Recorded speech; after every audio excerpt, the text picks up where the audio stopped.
सारे जग में राम ही आधार है। जो भजे हरि राम नाम को उसका बेड़ा पार है। राम ही तो सारे जग में।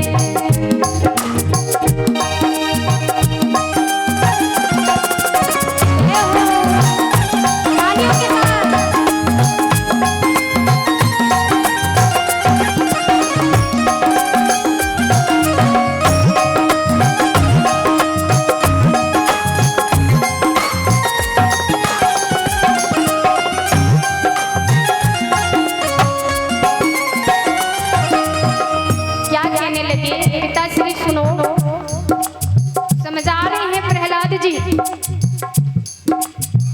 राम धरती में राम अंबर में, कहने लगे प्रहलाद जी पिताश्री, जिस राम के नाम का आप इतना विरोध कर रहे हैं ना, उसकी महिमा को समझिए, मैं समझाना चाहता हूँ। और क्या कहने लगे, राम धरती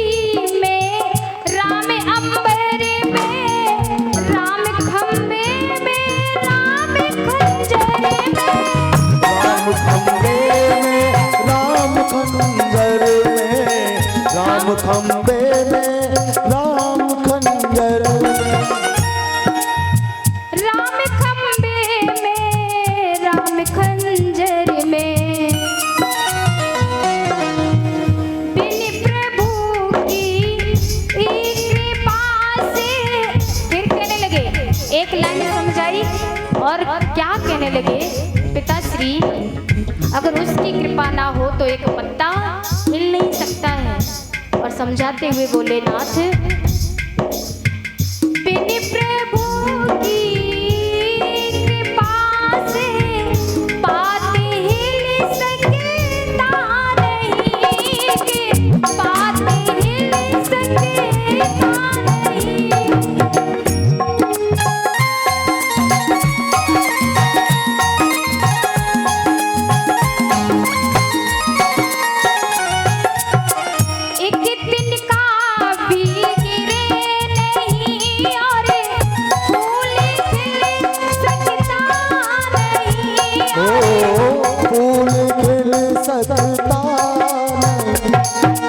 और क्या कहते हैं, हाँ वही संसार का है।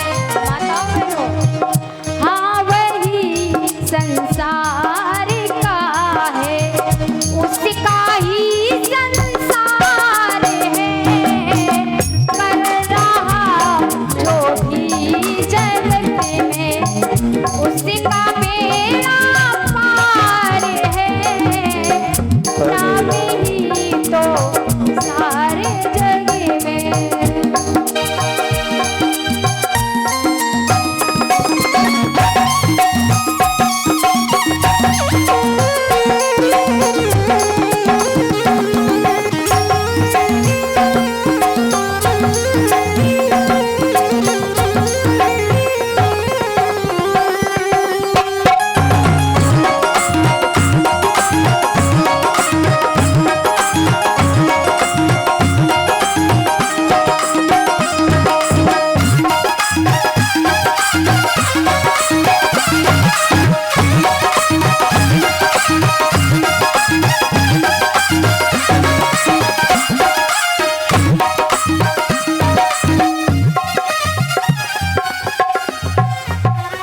राम नाम के साथ ही उठी क्रोध की ज्वाले, सुत को अपनी गोद से फेंक दिया तत्काल। आज जैसे ये बात सुनी, अब तो प्रहलाद जी की ये बात सुन करके हिरण्यकश्यप को बड़ा बुरा लगा। और जो हिरण्यकश्यप जिस चीज से बचना चाहता था, प्रहलाद जी उसी में लीन हो गए हैं। हिरण्यकश्यप ने गुरु को बुलाया, धमकाया, डराया। गुरु बोले, नाथ मैंने ऐसा कोई काम नहीं किया है, आपके विरुद्ध मैंने कोई कार्य नहीं किया है। न जाने आपके बेटे ने ये शिक्षा कहाँ से ली है। भागवत प्रेमियों, वो सब तो एक साइड में कर दिया हिरण्यकश्यप ने। प्रहलाद जी को बहुत समझाया कि ये राम जैसे शब्द को अपने हृदय से निकाल दे। प्रहलाद जी बोले, पिताश्री ये बात आपको समझने की जरूरत है।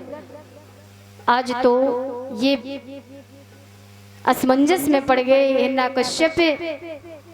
श्री सुखदेव महाराज कहते, राजन होता क्या है, हिरण्यकश्यप ने पिता बेटे को डराया, धमकाया। जब डराने धमकाने से प्रहलाद जी नहीं माने तो प्रहलाद जी को मारने तक की अनुमति दे डाली कि मैं अपने बेटे के लिए भी मारने की अनुमति दे डाली कि जो मेरा वैरी है, जो मेरे वैरी का नाम लेगा उसको मैं यहाँ पर नहीं रखूंगा। सुखदेव जी महाराज बोले, राजन आज प्रहलाद को मारने के लिए हिरण्यकश्यप ने सर्वप्रथम सैनिकों को आदेश दे करके बहते पानी में बहने के लिए आदेश दे दिया।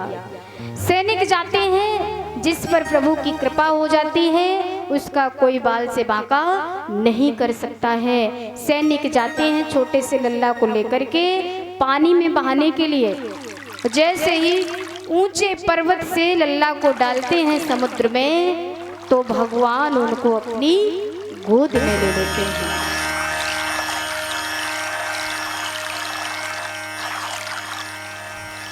और सैनिक आए कि महाराज आपके जीवन की जय जयकार हो, हमने आपके बेटा को समुद्र में फेंक दिया। जैसे ही कहा है ये, वैसे ही प्रहलाद जी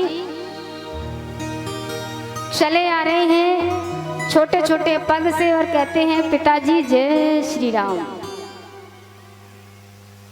अब तो हिरण्यकश्यप की ज्वाला बढ़ गई, क्रोध की ज्वाला बढ़ने लगी और कहने लगी, अरे सैनिकों। और प्रहलाद जी के साथ साथ में मंत्रियन की और दिक्कत। मंत्री सोच रहे हमारी नौकरी खतरे में डाल दी इनने। किन्ने? प्रहलाद जी ने। तो क्या होता है, प्रहलाद जी कह रहे हैं, पिताश्री मैं वापस आ गया, अब भी सीख जाओ कि सारे संसार में राम का नाम व्याप्त है। जिसके ऊपर उस परम पिता परमेश्वर की छत्र छाया पड़ जाए उसका कोई बाल से बांका नहीं कर सकता है। कहीं दूर मत जाओ पिताश्री, अज्ञान के पर्दे को हटा दो, भगवान के नाम का स्मरण करना शुरू करो। हिरण्यकश्यप को और क्रोध आता है। हिरण्यकश्यप ने भगवत प्रेमियों माताओं कठोर से कठोर दंड दिया प्रहलाद जी को। काल कोठरी में, काल कोठरी जानती हैं, सर्पों की कोठरी में बड़े बड़े सांप, उसमें प्रहलाद जी को बंद कर दिया। बंद कर दिया, सुबह खोला। जब सुबह खोला, जब प्रहलाद जी कोठरी में बंद हैं तो जैसे ही काल नाग देवताओं ने देखा प्रहलाद जी को राम राम राम राम का जप कर रहे हैं, नाग देवताओं ने प्रहलाद जी को नमस्कार किया, उनका छुआ तक नहीं और उनको प्रणाम करके एक साइड से बैठ गए शांति से। और जब सुबह दरवाजा खोला, क्या उम्मीद से कि अब मेरा दुश्मन समाप्त हो गया होगा। प्रहलाद जी शांति पूर्वक बैठे हैं, आसन लगाए और जप कर रहे हैं राम राम राम राम। और भगवत प्रेमियों एक बात पता है, किसी व्यक्ति को अगर ज्यादा गुस्सा आए किसी के ऊपर